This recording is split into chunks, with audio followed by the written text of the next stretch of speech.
কেমন আছিস? কতটা ভালো?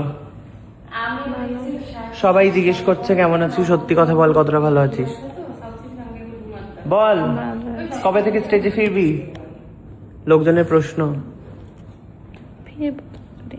হ্যাঁ, তাড়াতাড়ি ফিরবি তো? 8-9 তারিখে, 8 তারিখ থেকে, ঠিক আছে? 2 দিন রেস্ট নিয়ে নে। আর আকাঙ্ক্ষা বুড়ি তো পাগল হয়ে গেল তোর জন্য। শুধু শুধু আকাঙ্ক্ষা বুড়ি, সবাই সবাই প্রচুর মানুষ, এরাও আমাকে মেসেজ করেছে, এরাও, আমি দেখতে পারিনি, এত মানুষ আমাকে হুড় করে প্রচুর মেসেজ ঢুকে গেছে আমার কাছে। আমি জাস্ট পাগল পাগল মনে হচ্ছিল নিজেকে। আমি আমি আমি হাফ কাজ করতে চাইনি, পুরো কাজ করতে গেছিলাম। এটা তোর হচ্ছে সেকেন্ড হচ্ছে চান্স, বুঝতে পেরেছিস লাইফের। দরকার ছিল না। কেন দরকার ছিল না? এত মানুষ তোকে ভালোবাসে, এত মানুষ ভাই, সেকেন্ড চান্স খুব ভালো করে বাজ। আমি হচ্ছে সুন্দর একটা ফুলও এনেছিলাম, বাট নো অ্যালাউড। ফের তারপরে আমরা হচ্ছে সেকেন্ড চান্সের পার্টি করবো, ঠিক আছে? কিরে, আর অফকোর্স মধু, এই মধু কোথায় দেখতো, একজনের সাথে পরিচয় করে, সে যদি না থাকতো।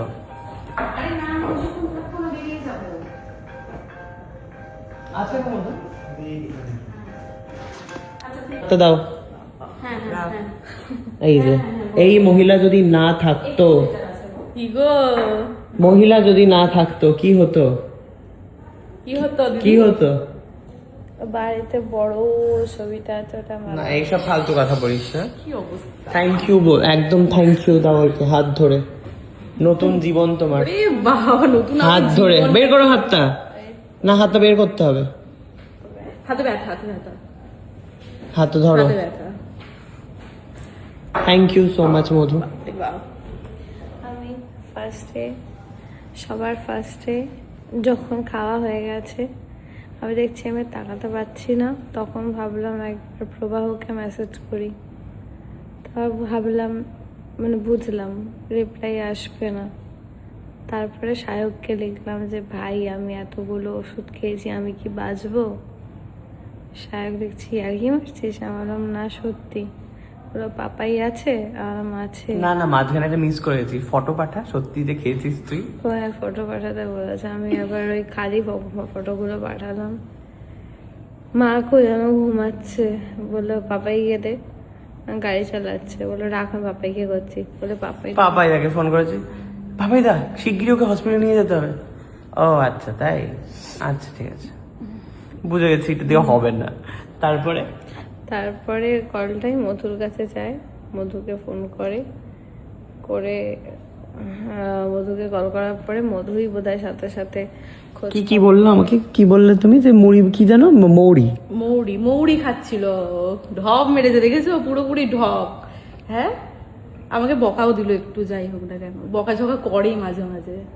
খুবই বকিস রে তুই ওকে, আমাকে কিন্তু বলেছে তোর সাথে যা যা করেছিস সব আমাকে বলেছে, মনের দুঃখের কথা জানিয়েছে। ভালো তো, একবার লেখা চুকে যেত। দেখছো এখনো বলে যাচ্ছে সব কথা। না, মৌরি খেতে দিয়েছিল, আমি মৌরিটাকে তুলে পকেটে না ঢুকিয়ে ফেলে দিয়েছিস? না, প্রথমে যেতে যেতে ট্যাবলেট গুলোকে খুলে পকেটে রেখেছি, তারপরে বেরিয়ে ওগুলোই খেয়েছি।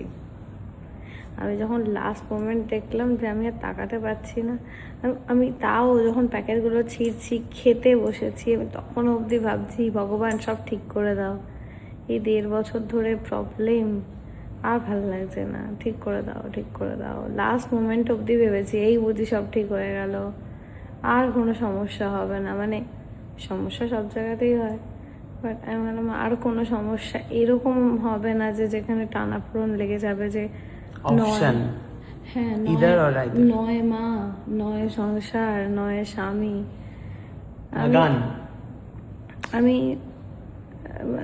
এটা আমি তোর ব্লগেই বলছি, কাউকে বলিনি। বিয়ের পর থেকে আমি আমার জীবনে সব থেকে বেশি ভালোবাসতাম নিজেকে, তারপরে হচ্ছে আমার গানকে, আর গানকে যার জন্য ভালোবাসতাম সেটা হচ্ছে আমার মাকে। এবার বিয়ের পর পুরো ব্যাপারটা কেমন ঘুরে গেল, সব থেকে বেশি ভালোবাসি প্রবাহকে, মাকে, তারপর আমার গানকে, তারপর আমার নিজেকে। আমার নিজেকে একদম লাস্টে পাঠিয়ে দিয়েছি।